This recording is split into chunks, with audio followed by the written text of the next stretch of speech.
حتى أهل البدع والأهواء، أهل البدع العقائدية وأهل البدع السياسية. أنا أقول بيننا وبينكم السلف، بيننا وبينكم الكتب، كان فيقول البدع بيننا وبينكم السلف. Alhamdulillahirabbil alamin wassalatu wassalamu ala rasulihil amin wa ala alihi wa ashabihi ajma'in, amma ba'd. Tapi sekilas kita murajaah tadi tentang hal-hal yang mewajibkan mandi. Naam, ada 6 hal yang telah kita ambil. Taib. Yang pertama karena janabah, 2 karena iltiqaul khitanain, ketiga karena keluarnya darah haid dan nifas, kemudian yang keempat karena kematian, di mana seorang yang mati dari kalangan kaum muslimin wajib dimandikan. Dikecualikan dari hal ini apa, Hamzah? Yang mati syahid. Kemudian yang kelima, masuknya Islam seorang kafir, baik itu kafir asli ataupun kafir murtad. Kemudian telah kita tambahkan yang keenam, yaitu wajibnya mandi Jumat. Nah, berarti karena sebab ingin menghadiri Jumat. Apa dalilnya untuk poin yang keenam ini, Zakaria? Hadits Abi Hurairah muttafaqun alaih, bagaimana itu? Man jaa'a minkumul jum'ah falyaghtasil. Baik. Siapa saja yang mendatangi Jum'ah di antara kalian maka mandilah. Adapun tentang masuknya Islam, seseorang wajib dia harus mandi.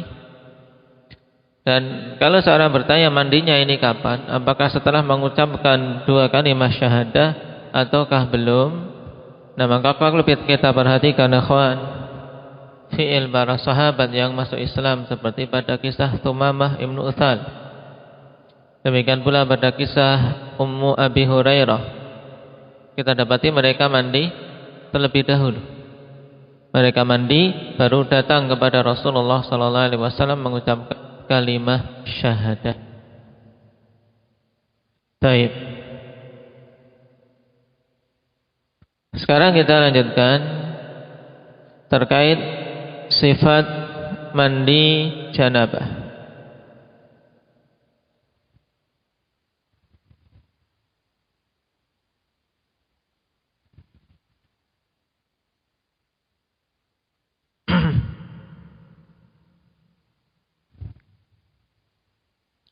Qala al-Imam Sa'di rahimahullah, wa amma sifatu ghuslin Nabi sallallahu alaihi wasallam minal janabah fa innahu yaghsilu farjahu awalan. Sekarang tentang sifat mandinya Nabi sallallahu alaihi wasallam dari janabah. Taib, kita baca dulu yang disebutkan oleh Imam Sa'di, baru kita baca ta'liq yang di bawah. Fa innahu yaghsilu farjahu awalan. Sesungguhnya beliau mencuci farjinya terlebih dahulu. Jadi langkah pertama adalah membersihkan kemaluan, atau dengan istilah mudahnya bercebok terlebih dahulu. Tsumma yatawaddau wudu'an kamilan. Langkah kedua, kemudian berwudu dengan wudu yang sempurna. Wudu'an kamilan, wudu sempurna, mulai dari apa? Dari gerakan pertama wudu sampai gerakan terakhir, yaitu mencuci kaki. Baik. Ketiga, tsumma yahsil ma' ala ra'sihi thalathan wa yurwihi bidzalik. Ya, kemudian mengguyurkan air ke kepalanya 3 kali. Kemudian dia mengupayakan untuk betul-betul air ini merata sampai ke kulit kepala. Nanti dia ambil dengan tangannya, kemudian diguyurkan ke kepala, diremas-remas. Kalau yang memiliki rambut banyak seperti para wanita, ya butuh Nah, betul-betul disela-selai rambutnya agar air bisa mencapai kulit kepala. Sehingga untuk mandi janabah ini, mereka-mereka yang memiliki rambut banyak, rambut tebal, nah butuh apa dalam gerakan yang ketiga ini betul-betul apa? Betul-betul diperhatikan.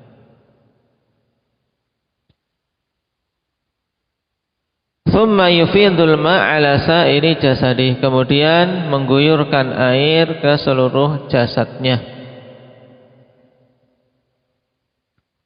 Gerakan keberapa ini? Ilhan? Keempat.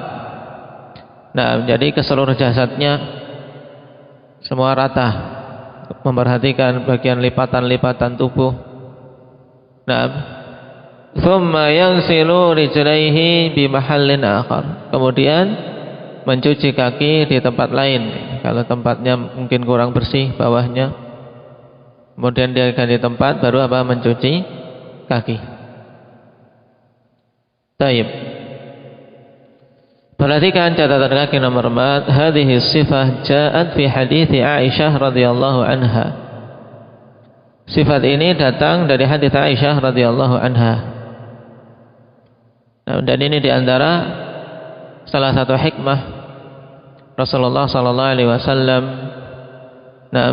menikah dengan beliau yang memiliki kecerdasan tayyib, sehingga mampu untuk meriwayatkan hal-hal yang terjadi di dalam rumah yang tidak mungkin dilihat oleh orang lain.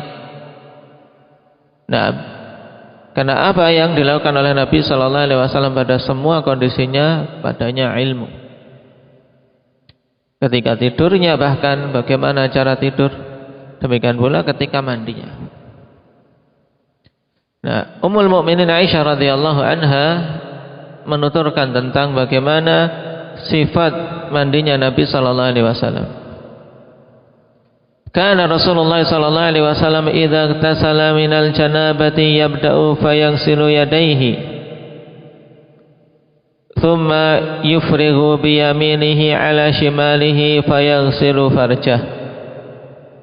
Adalah dulu Rasulullah sallallahu alaihi wasallam apabila mandi dari janabah, beliau mengawali dengan mencuci kedua tangannya. Ini jelas karena tangan yang digunakan untuk mencuci dia terlebih dahulu harus bersih. Kemudian beliau menuang dengan tangan kanannya ke tangan kiri, yufrigu bishimalihi yufrigu biyaminihi ala shimalihi.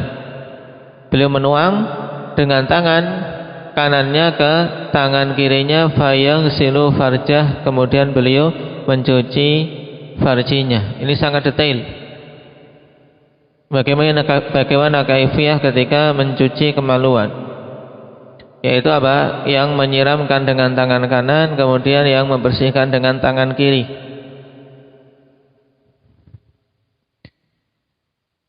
Thumma yatawadda'u wudu'ahu lis-shalah. Kemudian berwudu dengan wudu beliau seperti wudu untuk salat. Nah, tayyib. Thumma ya'khudul ma' fayudkhilu asabi'ahu usul asy-sya'r. Kemudian beliau mengambil air, terus memasukkan jari jemarinya di pangkal pangkal tubuhnya rambut. Usul asy-sya'r yaitu apa?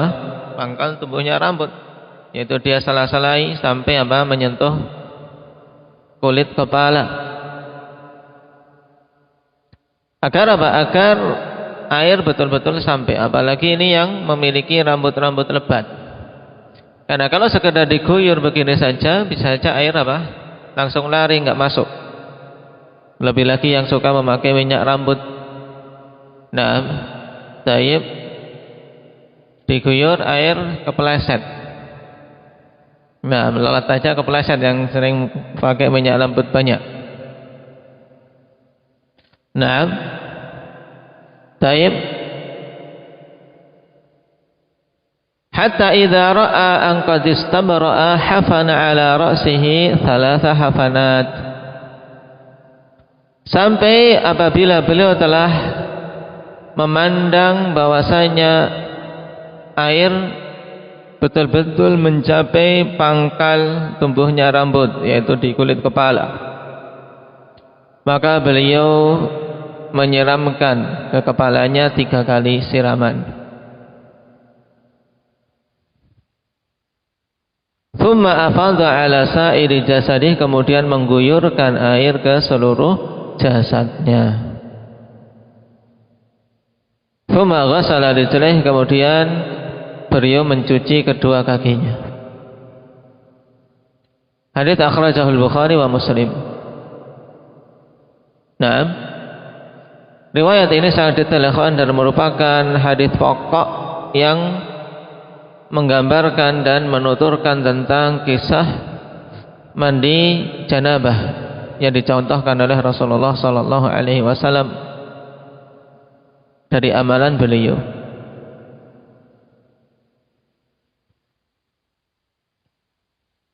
Adapun terkait masalah mencuci kaki di tempat yang lain, dalam perkataan Imam Sa'di, "Tsumma yaghsilu rijlaihi bi mahallin akhar." Perhatikan keterangannya. Ghuslu rijlaini bi mahallin akhar jaa fi hadits Maimunah. Pencucian kaki di tempat lain itu datang dalam hadits Maimunah radhiyallahu anha. Beliau juga ibu kita Ummul Mukminin Maimunah bintul Harits.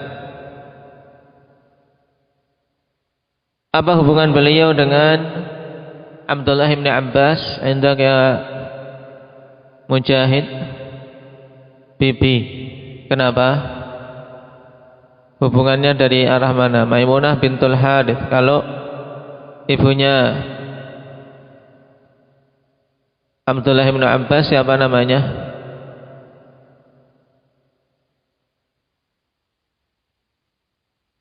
Ummul Fadl bintul Harits. Qalat satartun Nabi sallallahu alaihi wasallam wa huwa yaghtasilu minal janabah. Di sini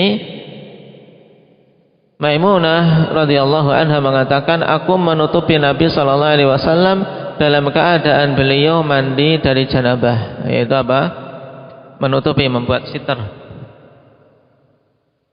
Faghasala farjahu wa ma asabah. Kemudian beliau mencuci farjinya, mencuci kemaluannya dan apa-apa yang menimpanya, ya, dari najis, kotoran. Thumma masaha biyadihi 'alal ha'iti awil ard.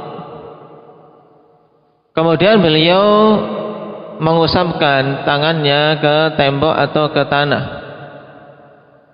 Ini ketika apa? Ketika tidak ada sesuatu yang bisa untuk apa? Digunakan membersihkan dengan kesat, kawan. Tidak mungkin ada sisa mani. Di situ, kemudian ketika terkena tangan, lengket-lengket atau bagaimana, diusapkan ke haid, ke tembok. Jangan gambarkan tembok masa itu tembok keramikan seperti kayak gini. Sehingga antum jangan diamalkan ini ketika mandi temboknya jadi besok taib kotoran sana sini. Ya, haid pada masa itu banyakkan dari tanah. Sehingga memiliki sifat apa? Membersihkan. Kalau diusap-usap, digosokkan ke tanah kan, habis itu bersih, disiram air lagi. Paham? Tsumma masaha yadahu 'alal haiti awil ard, ini bisa tergantikan pada masa sekarang dengan sabun. Taib disabun ketika mencuci kemaluan, demikian pula tangannya disabunin. Taib. Ini langkah pertama. Tsumma tawadda'a wudu'ahu lis-shalah ghaira rijlai. Ini langkah kedua. dalam hadis Maimunah dikatakan kemudian beliau berwudu seperti wudu beliau untuk salat selain kedua kakinya. Kedua kakinya saat itu tidak dicuci terlebih dahulu, diakhirkan nanti. Ini juga seorang memperhatikan ketika apa? Ketika kondisi airnya pas-pasan, ya kawan. Kondisi airnya pas-pasan. Taib. Untuk seorang memperhatikan jangan sampai tidak rata. Naam. Mungkin di negeri kita, kawan, dengan kemudahan air yang Allah Subhanahu wa taala berikan, sebagian kita tidak tergambarkan kekurangan air untuk mandi. Tapi pada sebagian tempat untuk mandi harus mikir, harus pas, dalam artian harus rata airnya. Nah, taib. Makanya terkadang ya, nah, diurutkan betul-betul langkah seperti ini, air bisa kena ke bagian jasad semuanya. Kalau dia siram kaki terlebih dahulu, mungkin nanti malah tidak cukup. Nah, untuk membersihkan kakinya. Taib. Makanya dalam hadis Maimunah, Rasulullah SAW berwudu untuk sholat, hanya kedua kakinya yang mau diakhirkan nanti. Tsumma afadha ala jasadihil ma', kemudian Nabi SAW mengguyurkan ke jasad beliau air. Nah, pada riwayat ini ada kekurang detailan terkait masalah apa? Masalah mencuci kepala, ya tidak? Makanya hadis Aisyah radhiyallahu anha lebih lengkap kalau dari sisi urut-urutannya. Cuman pada hadis Maimunah ada tambahan faedah terkait masalah apa? Ketika mencuci farji ini betul-betul diperhatikan untuk bersih, dibersihkan dulu di situ dengan sabun. Pada masa sekarang, pada masa itu sampai-sampai Nabi masaha biyadihi alal haid, tangannya di usap-usapkan ke tembok atau ke tanah. Kemudian juga pada hadis Maimunah terdapat faedah tambahan, tsumma tanaha faghasala qadamai. Alhamdulillah. Yahdikumullah. Kemudian Nabi SAW tanaha itu menyingkir, berpindah tempat. Baik. Karena tadi pada masa itu tentunya kalau antum menggambarkan mandi masa itu, akhwan. Baik. Bagian melantainya tentunya lantai tanah, ya tidak? Tanah, pasir. Seorang kalau menyiramkan air, menyiramkan air, lantainya tanah, cirpat-cirpatannya kan kena ke kaki, ya tidak? Kena kaki. Pada masa kita, alhamdulillah, kamar mandi masya Allah pada masa ini. Cuman terkadang perawatannya saja yang kurang diperhatikan. Padahal dari sisi keterjagaan dari apa? Dari cipratan najis itu sangat terjaga kalau kita memperhatikan. Beda dengan masa itu, cipratan air ketika nanti mandi. Makanya datang hadis tidak boleh apa? Seorang kencing di mustahamnya, di tempat mandinya. Kalau kita zaman sekarang kalau mandi ya sambil kencing lengkap sudah. Taib, ya kan? MCK, mandi, cuci, kakus. Singkatannya itu. Lengkap. Versi full. Sebenarnya kalau yang full ini kan kalau bayar juga banyak itu. Kalau pada masa itu mau full tidak bisa. Mandi cuman tempat sekedar apa? Kotakan untuk melindungi apa? Dari pandangan, bahkan terkadang di rumah, dalam rumah begitu saja. Lantainya tanah. Seperti pada hadis Abi Hurairah, ya kan? Kita lewati ketika ibu Abi Hurairah mandi, Abu Hurairah tidak bisa masuk, ya kan? Abu Hurairah mau masuk rumah, ibunya lagi mandi. Ya mandinya di rumah itu. Tidak ada di sekat-sekat, ada kamar mandi, ada WC. Tanah. Nah, makanya ketika mandi dibedakan, mandi gini tok. Kemudian buang air besar. Baik. Makanya larangan Nabi sallallahu alaihi wasallam mandi kencing di tempat mandinya, maksudnya adalah apa? Kamar mandi yang tidak ada saluran pengeluaran pembuangan air kotor. Nah, kalau kencing di situ, kemudian mandi di situ, ketika guyur ya air kencingnya campur, nyiprat-nyiprat. Tapi pada kamar mandi yang seperti saat ini, aliran air kotornya lancar. Dan artian ketika seorang buang air kecil disiram sudah hilang. Kemudian dia mandi di situ, tidak masalah.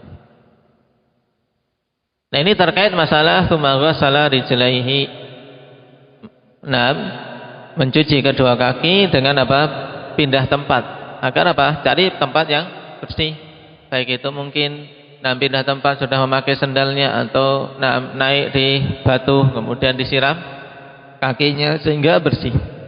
Itu maksudnya.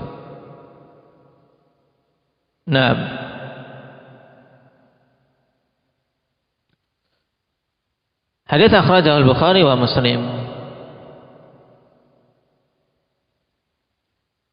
Ini sifat sempurna untuk mandi janabah.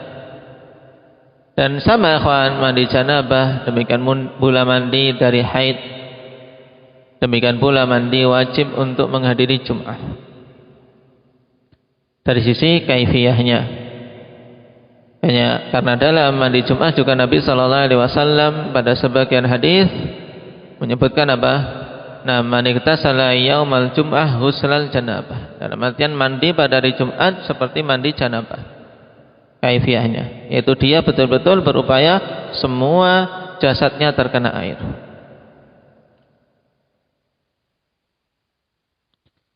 Wal fardu min hadza ghuslu jami'il badan wa ma tahta syu'uril khafifatil kathifah wallahu a'lam. Dan yang wajib, kalau tadi sifat yang mustahab akhwan. Kaifiyah mandi janabah yang mustahab seperti yang dicontohkan tadi dalam hadis Aisyah dan Maimunah. Adapun kadar wajib, yang wajib dalam mandi janabah intinya adalah apa? Ghuslu jami'il badan. Mencuci keseluruhan badan. Wa ma tahta syu'uril khafifatil kathifah, dan apa-apa yang berada di bawah asy-syu'ur, bawah apa? Rambut. Baik al-khafifah rambut yang tipis ataupun kathifah yang apa? Yang lebat. Jadi untuk mandi janabah walaupun rambutnya lebat tidak cukup hanya sekedar bagian luarnya, tapi apa? Harus betul-betul mencapai kulit kepala atau pangkal tempat tumbuhnya rambut.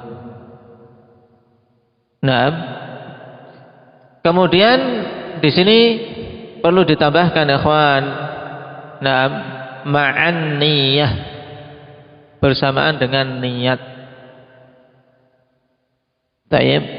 Karena kalau sekadar mengguyur dan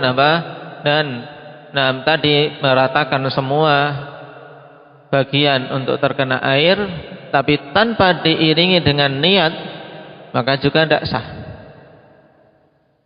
Oleh karena itulah para ulama menegaskan bahwasanya syarat sahnya mandi janabah ada dua, yaitu yang pertama niat dan yang kedua ta'mimul jasadi kullihi bil ma'. Ini diingat-ingat. Syarat sahnya mandi wajib. Apa tadi? Syukran. Yang pertama niat. Taib. Karena apa? Innamal a'malu bin niat. Amalan itu bergantung dengan niatannya. Kalau tidak niat ya tidak sah. Karena ini ibadah. Mandi janabah itu ibadah yang wajib, berarti bernilai pahala. Niat. Harus ada niatan. Mandi Jum'ah juga bernilai pahala karena itu wajib. Maka niat. Niat bahwasanya mandinya mandi Jum'ah untuk menunaikan perintah Allah Subhanahu wa taala.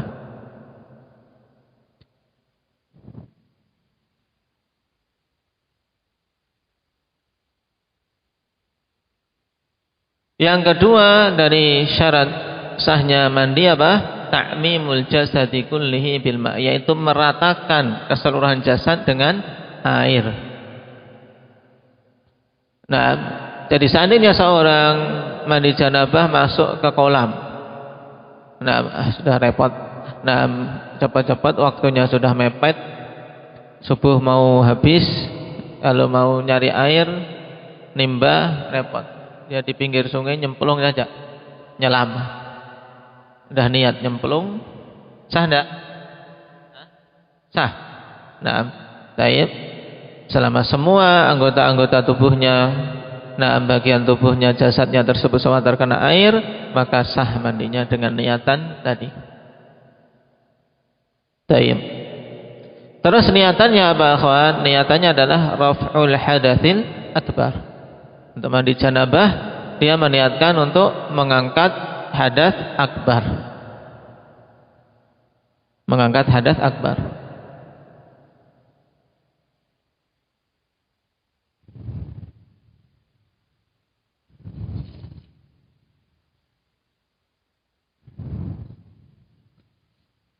Nah, ini dua syarat sah mandi, akhwan. Makanya dikatakan oleh Imam Nawawi, akhwan, man taraka juz'an yasiran mimma yajibu tadhiruhu la tasihhu taharatuh. Siapa saja yang meninggalkan bagian sedikit, bagian kecil dari bagian tubuh yang wajib disucikan, maka tidak sah taharahnya. Nah, makanya ketika mandi janabah, ya diperhatikan. Nah, ada yang terkena cat kok. Nah, mandi janabah ada bagian yang terkena cat belum dibersihkan, maka harus diulangi karena mandinya apa? Belum sah. Ada bagian tubuh yang belum terkena air. Nah, karena diharuskan semuanya rata dengan air. Bahkan sampai Ibnu Hazm dengan sangat apa? Sangat tegas, ikhwan. Ya, padanya mubalaghah. Karena tentunya dalam upaya untuk meratakan ini seorang apa? Ya, dugaan besar. Kalau dugaan besar sudah rata, kata Ibnu Hazm keras, ikhwan, dalam masalah ini. Kata beliau, man taraka mimma yalzamuhu ghusluh fil wudu'i awil ghuslil wajib walau qadra sya'ratin 'amdan aw nisyanan lam tujzihi salatu bidzalikal ghusl wal wudu' hatta yu'ibahu kullahu. Siapa saja yang meninggalkan bagian yang wajib untuk dicuci, baik pada wudu ataupun mandi wajib, walaupun hanya sebesar sehelai rambut, walaupun cuma seandainya saja ada bagian sehelai rambut, misalnya di sini ada tip X, garis tip X di kulit. Tip X ini menghalangi air, kawan. Jangan dikira apa? Nah, tidak menghalangi air karena dia membentuk lapisan. Nah, tip X harus dibersihkan. Cat.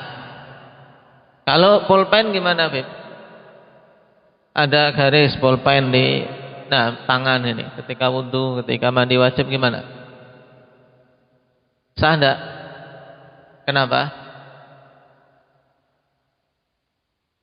Ada tintanya itu. Sah enggak? Hah? Jawabannya apa, Ahmad? Sah, kenapa? Nah, karena tidak bentuk lapisan yang menghalangi sampainya air ke kulit. Nah, taib, dia tidak menghalangi sampainya air ke kulit. Cuman ya memang ada warna di situ. Maka di sini juga bagi para wanita yang memakai kutek, nah yang kutek dari apa? Semacam cat kuku yang membentuk lapisan, maka harus diperhatikan. Kata beliau, walaupun hanya besarnya seperti sehelai rambut, amdan aw nisyanan, baik itu sengaja ataupun karena lupa, tidak sah salat dengan mandi tersebut dan dengan wudu tersebut sampai meratakan semua yang wajib dicuci diratakan dengan air, terkena air semuanya. Kenapa ikhwan tidak sah? Li'annahu lam yusalli bit-taharatil lati umira biha, karena dia belum salat dengan taharah yang diperintahkan, taharahnya belum sah, maka salatnya ikut tidak sah. Maka penting pembahasan taharah ini. Jadi jangan dianggap remeh pembahasan taharah. Kita nyantri belajar dari dulu pelajaran taharah. Setiap mempelajari kitab fikih diawali dengan pembahasan taharah. Kenapa? Karena penting. Nah, para a'imah kalau kita perhatikan kitab-kitab fikih diawali dengan taharah.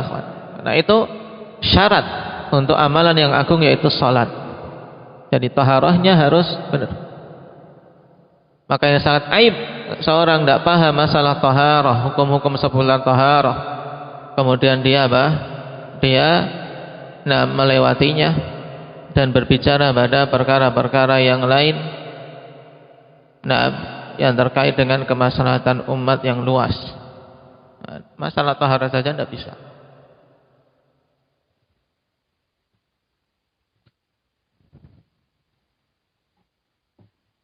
Baik. Kita selesaikan catatan kaki di kitab kita.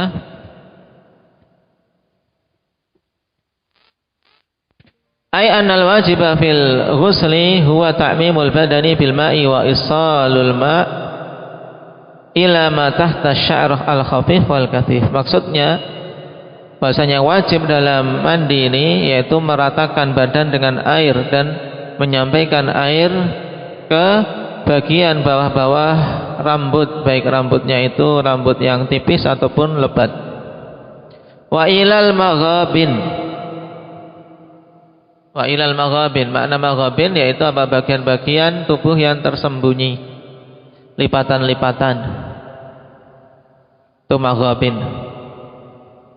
Nah, kadakhiri surrati, seperti pada bagian udel, pusar. Nah, pusarnya itu kalau mandi dipakai jari dibersihkan. Nah, untuk apa? Memastikan air masuk. Karena apa?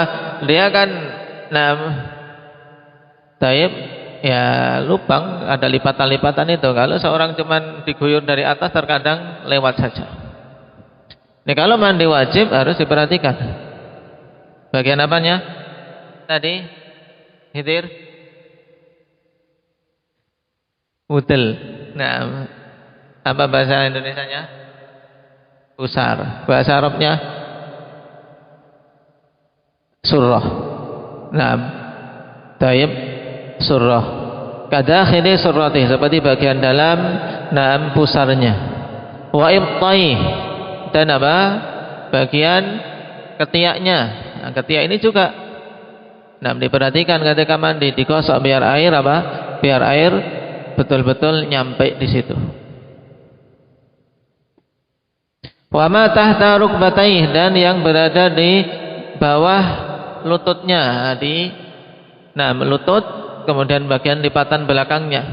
Nah, ini harus juga diperhatikan. Nah, wa ghadharifil udhunain, dan ghadharif udhunain pada lubang telinga. Ini bagian luar ini, yang bagian sini ini harus dipastikan, ini ghadharif udhunain. Kalau mandi ini kena ya biasa. Tapi kan kalau air enggak dipayakan ke sini, ya lewat airnya, paham? Maka ketika mandi ini juga diupayakan air masuk, air mengenai bagian apa? Bagian lubang luar telinga, paham?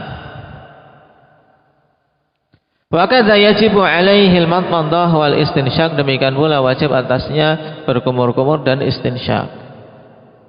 Taib. Dan ini sudah masuk di bagian apa?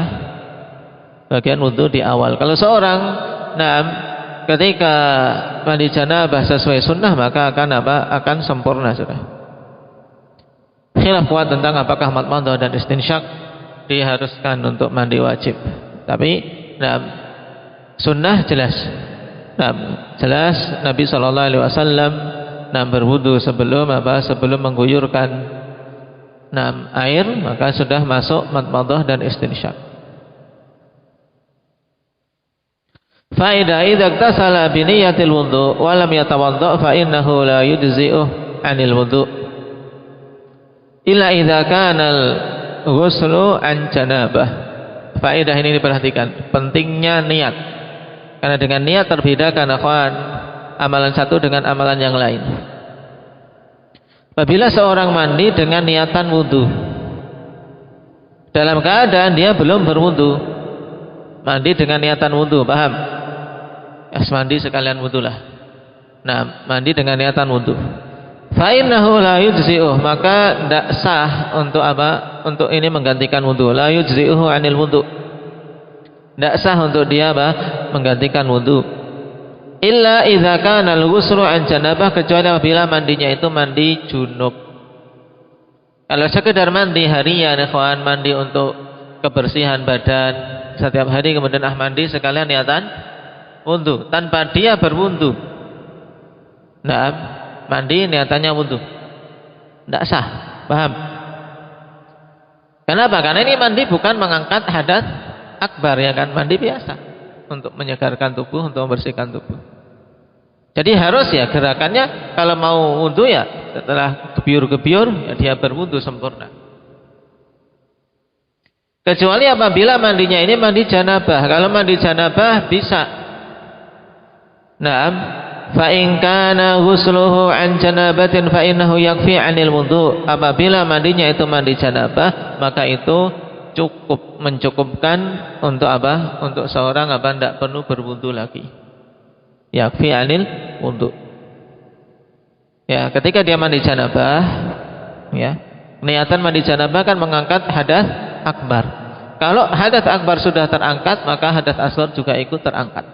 Sehingga kalau seorang mandi janabah, setelah mandi sudah terangkat hadas akbar dan hadas asghar. Maka apa? Sudah tercukupi dengan mandi itu, tidak perlu berwudu lagi.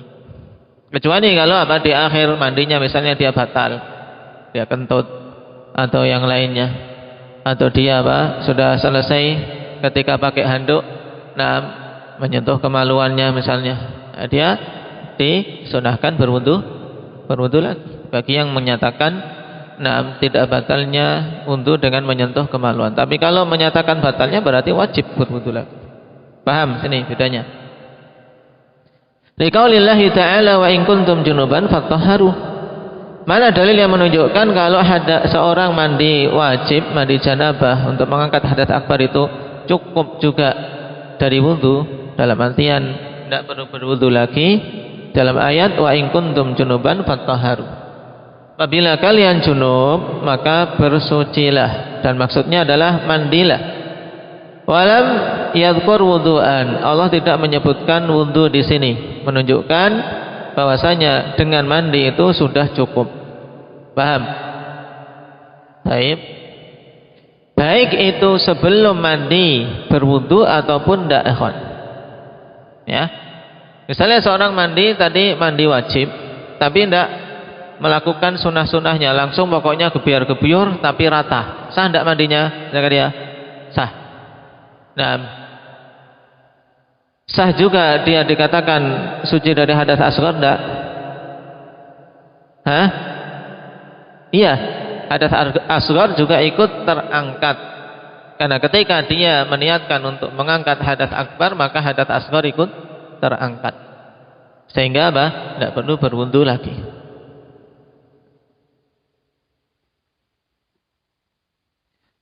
Taib. Apalagi yang menunaikan sunnah, nah berwudu terlebih dahulu. Ini jelas. Kecuali tadi terkadang biasanya ya di akhir-akhir kadang apa sudah selesai berhadas, makanya berwudu. Dalam kondisi seperti ini dia harus berwudu lagi. Wa mithlu ghuslil janabah idza iktasalatil mar'atu 'an haidin aw nifasin fa innahu yujzi'u 'anil wudu. Dan semisal dengan mandi junub adalah apabila seorang wanita mandi dari haid atau dari nifas, yaitu mandi ketika suci dari haid dan nifas, maka itu sah mandinya itu dari apa? Dari wudu. Dalam artian sah, tidak perlu untuk berwudu. Dengan mandi itu sudah tercukupi. Li'anna ghuslaha an hadatsin, karena apa? Mandinya wanita ini setelah suci dari haid atau nifas itu mandi untuk mengangkat hadas. Sehingga ketika hadas akbar tersebut terangkat, maka hadas asghar juga ikut terangkat. Kemudian yang terakhir ini penting, wa amma idza ightasala litabarrud aw li ghuslin mustahab ka ghuslil jum'ah fa innahu la yujzi'uh li'anna ghuslahu laisa an hadatsin akbar. Ini faedah bagus ya kawan. Adapun apabila mandinya itu hanya untuk tabarrud. Apa makna tabarrud? Mandi tabarrud itu apa? Mandi untuk mendinginkan badan. Tempat yang panas, tabarrud, mendinginkan badan, untuk menyegarkan badan biar tidak apa lesu.